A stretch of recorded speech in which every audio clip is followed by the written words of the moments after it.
Bonsoir à tous. I hope you're doing great today. It is Wednesday, May the 13th.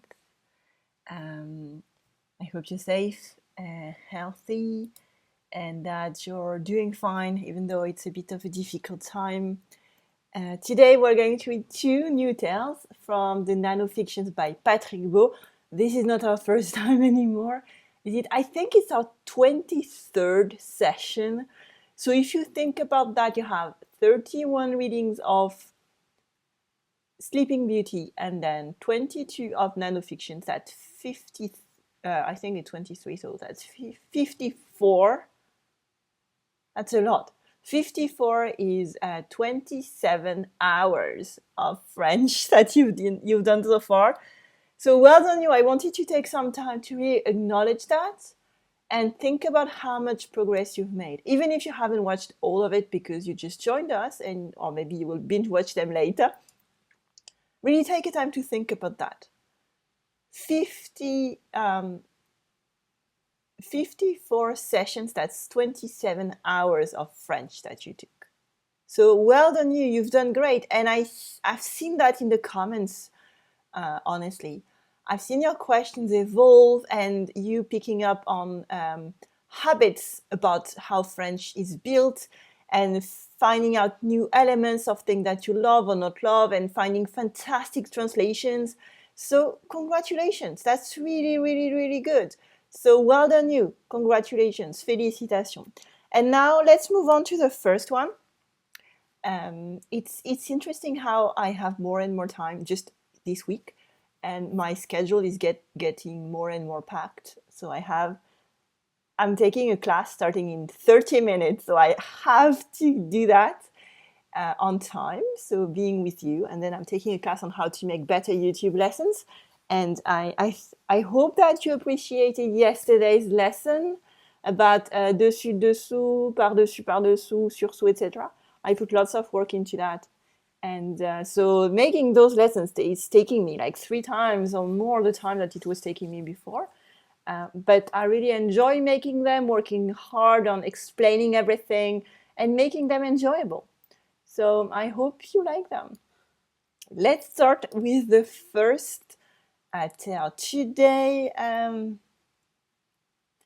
there is one that gives you more faith in yourself, and another one about, I would say, the poetry of what life actually is. So no ghost, no death today. So that's good. Let's read the first tale together. As usual, let's read it out loud together. Try to spot the liaison. Try to improve your pronunciation with me.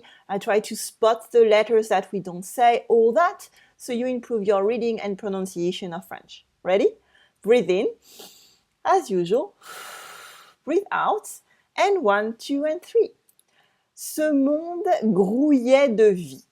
Sa surface était occupée par des millions d'espèces, bactéries et champignons.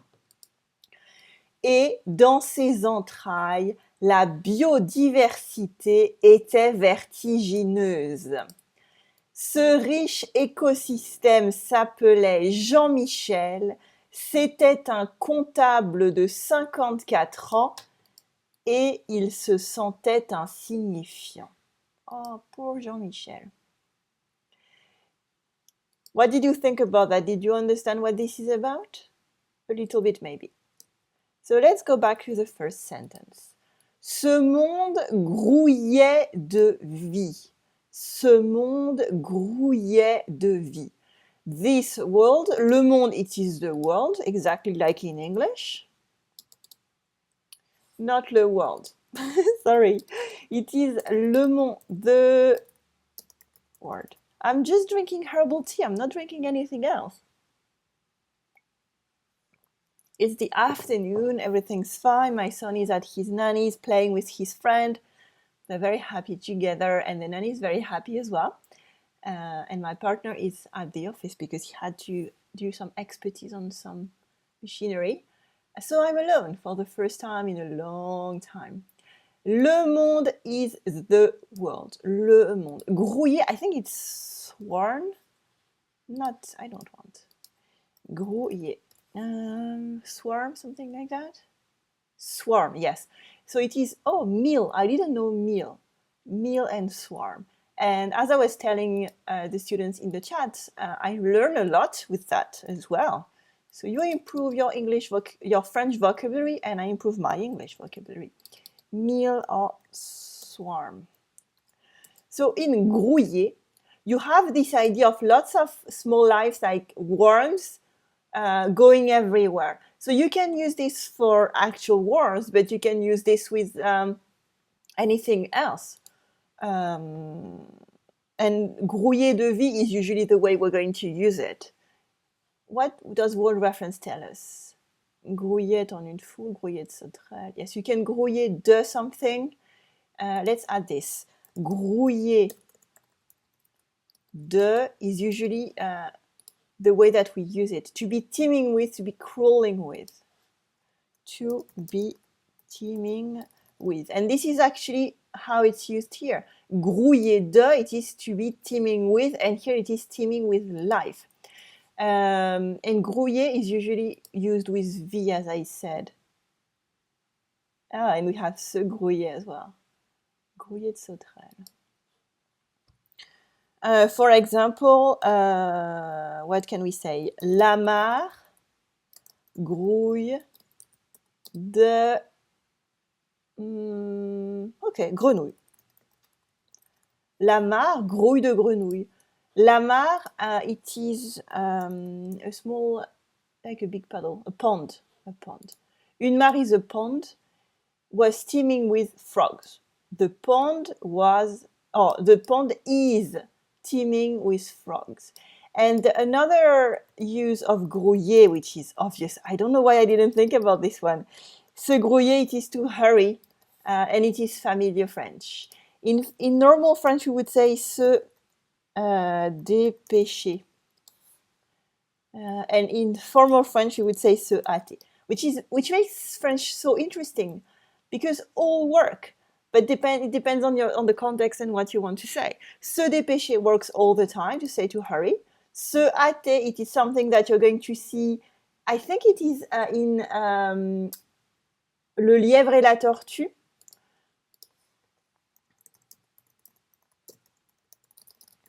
Et la tortue de Jean de La Fontaine. Le lièvre et la tortue de Jean de La Fontaine, it is une fable. And in there's a rabbit, a hare, I think, running against a turtle, doing a racing against a turtle. And actually, in the end, the turtle wins. Sorry. And he uses se hâter, I think. Se hâter is to hurry in elegant French. And se grouiller, it is to hurry in familiar French. It is not vulgar at all. And usually when we are in this kind of feelings of rush, we are going to use familiar language. So se grouiller makes sense when you want to ask someone to hurry. For example, grouille-toi. Hurry. Ce monde grouillait de vie. So it is to be teeming with. Here I don't see any liaison. No liaison here. And I love this term because I really feel strongly about what it is about. Sa surface, read with me, 1, 2, 3. Sa surface était occupée. Did you spot the liaison here? I hope you did. You're getting better at that. Était occupée par des millions d'espèces, bactéries et champignons. Des millions d'espèces, bactéries et champignons. You could put la liaison here or not, it's the same. Et champignons. Et dans ses entrailles, here the liaison is mandatory. Et dans ses entrailles, la biodiversité était vertigineuse. I think someone listening is a climate engineer. Someone, is it Yulin? I have kind of a memory of someone being. So biodiversity might be talking to you, and anyway, it talks to everybody. Sa surface. So la surface is the top, the surface. était occupé, was occupied. This is pretty straightforward. It is the same. Par des millions d'espèces, by millions of species. Une espèce égale a species. I think it's in plural in English. Espèce, species, yes. Oh, that's interesting. Yeah, it is a plural. I had a feeling that it was plural. Par des millions d'espèces, bactéries, that's bacteria, et champignons. Do you know what is un champignon? If you eat French food, you might know it. It is a mushroom. Un champignon. And by the way, une espèce, species, do you know another use of it? It is a kind of.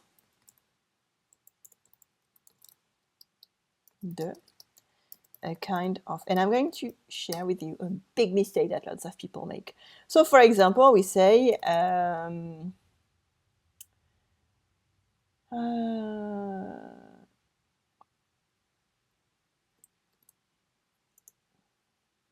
thing is, you have to give context first.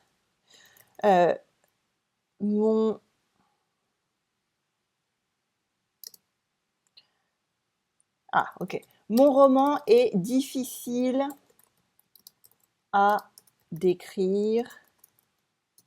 Disons que c'est une espèce de roman policier humoristique. Okay. Because when you're saying it is a kind of, it has to be something that is difficult to describe otherwise. If it wasn't, you would just go and say what it is. So we need some context or the phrase won't mean anything. Mon roman est difficile à décrire. My novel is difficult to describe. Disons que, it means let's say, que c'est une espèce de roman policier humoristique. Let's say that it is a kind of novel that is a thriller that is funny. Okay. How do you say policier? I don't really like this kind of novel, so I never know. Detective novel, crime novel. Oh, if it's a whodunit, I would read it. Okay, so it is a crime novel that is funny. And here I wrote une espèce de roman because this is how it should be written.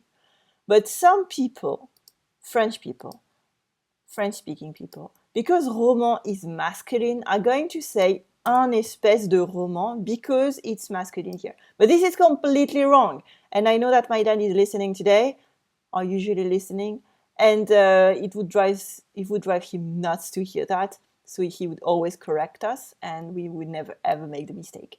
Une espèce de, une espèce, you do not change the gender of une because it agrees with espèce, not with roman. Une espèce de, it is a kind of.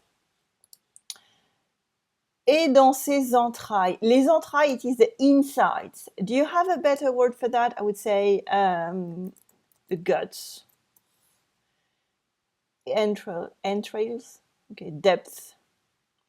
So literally, it is the guts. Okay, entrails. Like the anatomy would say, it is that. But here, because it is the inside, we're going to say the depth, okay? Because it means really inside. It's not only anatomically. It is anatomically because they're talking about the body of someone, but it can also be the depths of this person.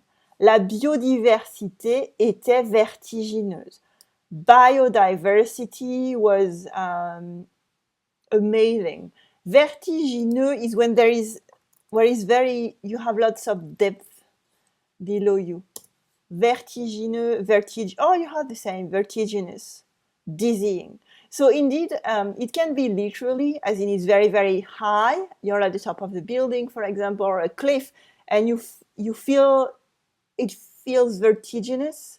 Well, no, it is vertiginous because you have a fear of heights, but it can also be dizzying, just like in English, because it is amazing. Okay, so it is that. And here, I have to be honest, I think I'm wrong. It's more literally the bowels rather than the depth. But most of the time, we're going to talk about this to say the depth. For example, les entrailles de Paris. Here, it is not the bowels, it is more the depth. But here, because we're talking about the body, and this is the point of the tale, it's going to be the bowels. Let's reread this one together. 1, 2, 3.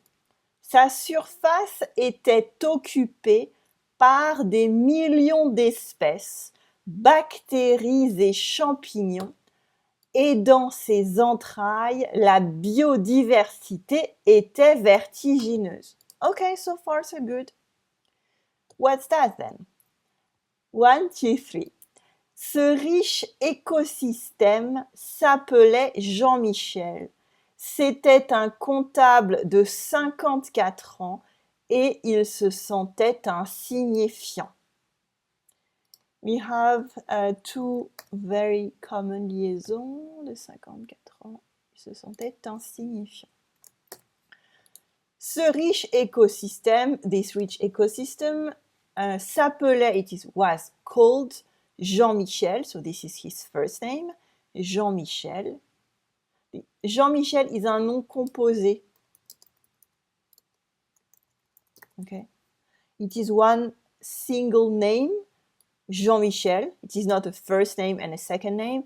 And because you have un tiret in the middle, it is un nom composé. For example, Anne-Laure, Marie-Louise, all these. Okay. C'était un comptable. Un comptable is an accountant. I think Emily is an accountant or becoming one. And in the chat, un comptable de 54 ans, of 54. De 54 ans, he's 54 years old. And this is the structure that you use in order to give the age. Et il se sentait insignifiant. Sentir, it is to smell or to feel. No, to feel. And se sentir, it is to feel.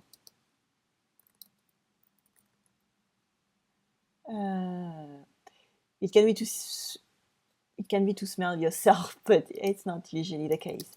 Se sentir, does word reference have a better one? Sentir, se sentir. Yes, to feel. Okay. To feel. And he felt insignificant. So again, insignificant and insignificant are very close, but if you try to find insignificant from insignificant, it's a bit tricky. So it's easy to translate on this side. Let's reread the full tale and try to understand what this is about. Ce monde grouillait de vie. This world was steaming with life. So we imagine a planet, we imagine a massive area with lots of animals. Okay, so this is what we think about when we see this sentence. Sa surface était occupée par des millions d'espèces, bactéries et champignons, et dans ses entrailles, la biodiversité était vertigineuse. Its surface was occupied by millions of species, bacteria and mushrooms. So here, un champignon is a mushroom, but here obviously it is not like the mushroom that you eat. How do you say this kind of mushroom? I have an idea, but it might be fungus. Okay, so I let that to you. I assume it's more fungus or something because it's inside, and I'm not an anatomist or a biologist, so I don't know this word, but you might. So this surface was occupied by millions of species, bacteria and mushrooms. And here we can imagine that actually these living things are really, really small, because before we imagine like giraffes and lions, these kind of big, big things. But here, it seems to be way, way, way smaller. Et dans ses entrailles, la biodiversité était vertigineuse. Okay. Et dans ses entrailles, so in his guts, the biodiversity was dizzying, extraordinary. So here we like, okay, that's surprising, but lots of things are living there and it's amazing. It's extraordinary. We could not believe how amazing that is if we don't witness it.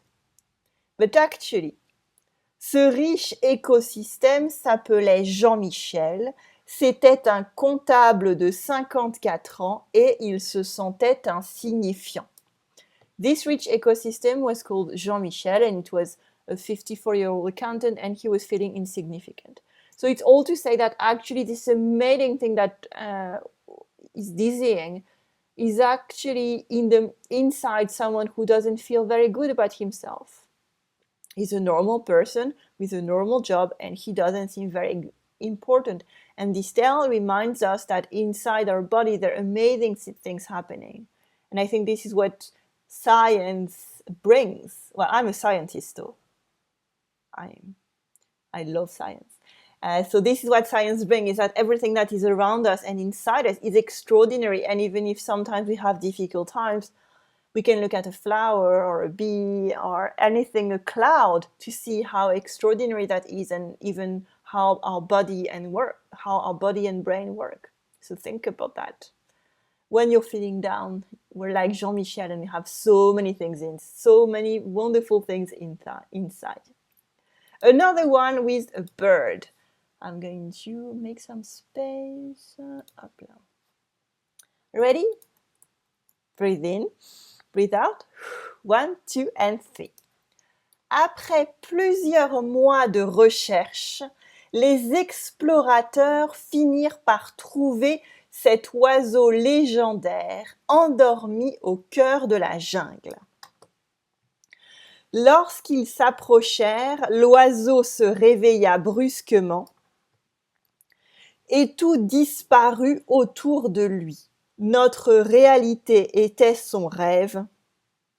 Elle n'avait duré qu'une nuit. Okay, did you get it?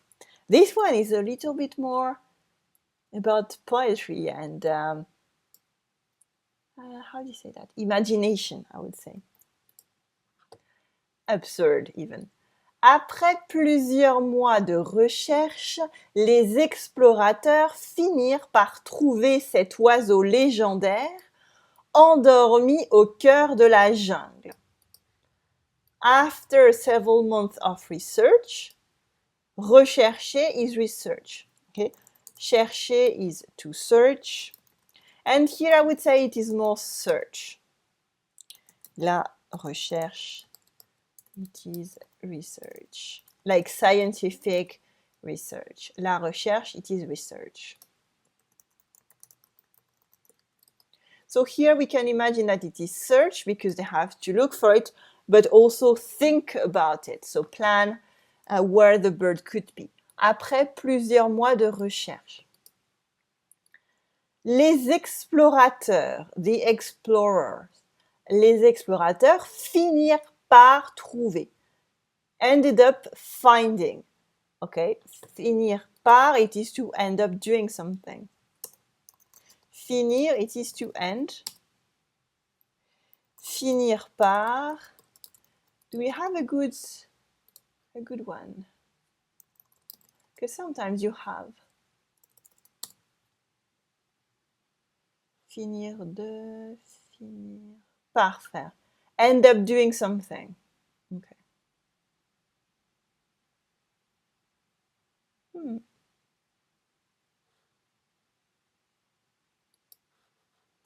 To end up plus verb.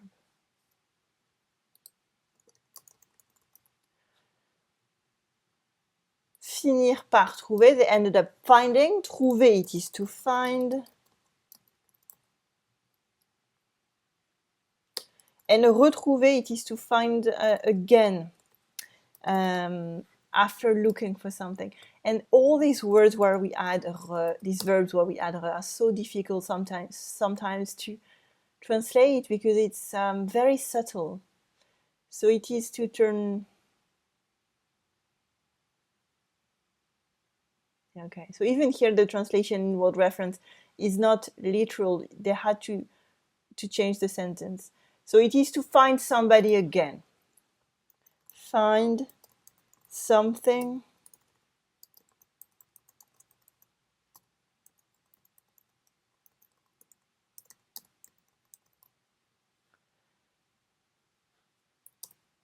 so you, for example, you could say j'ai trouvé du shampoing à la pharmacie. I found shampoo at the pharmacist, but you can say j'ai retrouvé mes lunettes. Elles étaient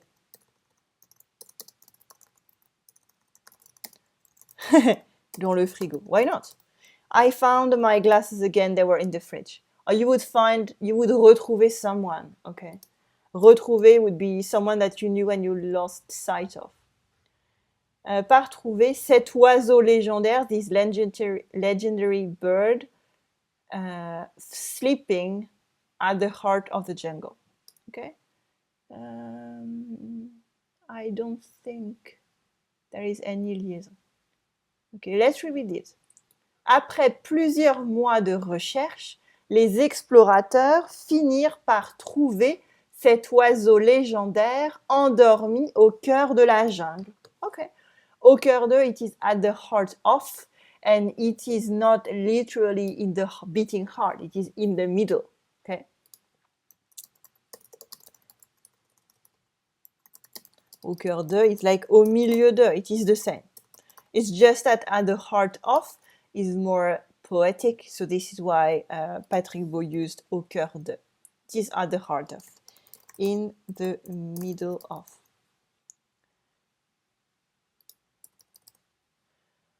Lorsqu'ils s'approchèrent, l'oiseau se réveilla brusquement et tout disparut autour de lui. S'approcher, it is to move forward. To come forward. Maybe you have approach. Lorsque, it is when. Lorsqu'ils s'approchèrent. Here, he could have said quand ils s'approchèrent. Okay, you can say quand instead if lorsque is difficult to say or if you're not really sure about this one. Lorsqu'ils s'approchèrent, l'oiseau se réveilla brusquement. The bird woke up instantly, but brusquement is a little bit, I'm not going to say violent, but abruptly, suddenly, yes, abruptly.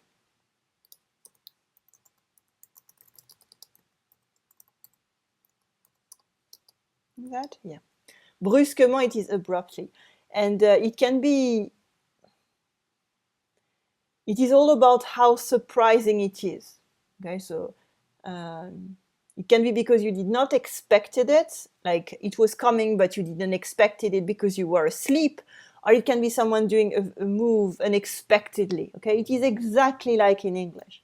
Se réveilla brusquement, woke up abruptly, et tout disparut autour de lui, and everything disappeared around him. And just se réveiller, I'm going to write it in case you're more of a beginner. It is to wake up. Okay, that's useful. Se réveiller, it is to wake up. Lorsqu'ils s'approchèrent, l'oiseau se réveilla brusquement et tout disparut autour de lui. Here, I'm not going to put a liaison. Tout disparut autour de lui. No. Okay. And the end. Notre réalité était son rêve. Elle n'avait duré qu'une nuit. Oh, that's very poetic. It's a bit sad, but poetic. Notre réalité était son rêve. Elle n'avait duré qu'une nuit. Our reality was his dream, un rêve. It is a dream, and it's the same. It can be a dream as in a project that you have, or a dream that you dream at night. notre réalité, our reality was his dream. Elle n'avait duré qu'une nuit. Elle, here, it is about notre réalité, okay? Elle n'avait duré qu'une nuit. It lasted only one night. Durer, it is to last. And you see that in duration, it is the same, okay, to last.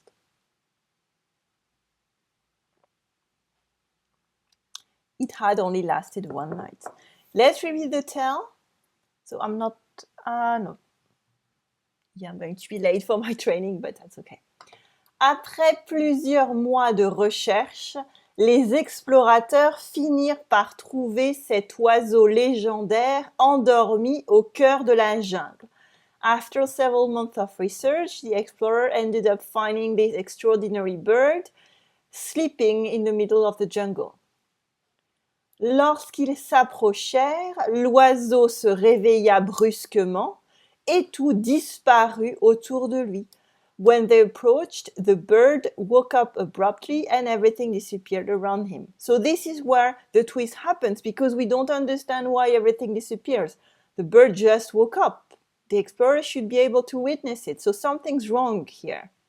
And the answer, notre réalité était son rêve, elle n'avait duré qu'une nuit. Our reality was actually the dream of the bird. We don't really exist, we're just what the bird is imagining. Elle n'avait duré qu'une nuit. Elle n'avait duré qu'une nuit. It had only lasted one night for the bird. So maybe the bird has a different kind of reality himself, and when he woke up after a good night of sleep, awakened by the explorers, everything stops. So maybe that's what we are. We are actually only the dream. We are only making the dream of a bird, and when this bird wakes up, it's over. So try to not make too much noise tonight, so we don't wake up the bird and disappear altogether. It was lovely to be with you today again. I hope to see you tomorrow at 7:15 p.m. Paris time. We're going to keep reading these tales until Friday, and then I'm going to take a break for the weekend. And I will see you again on Monday. Okay? So have a lovely day, une bonne journée, une bonne soirée, maybe une bonne nuit. And I will see you tomorrow at 7:15 p.m. Paris time. Allez, salut!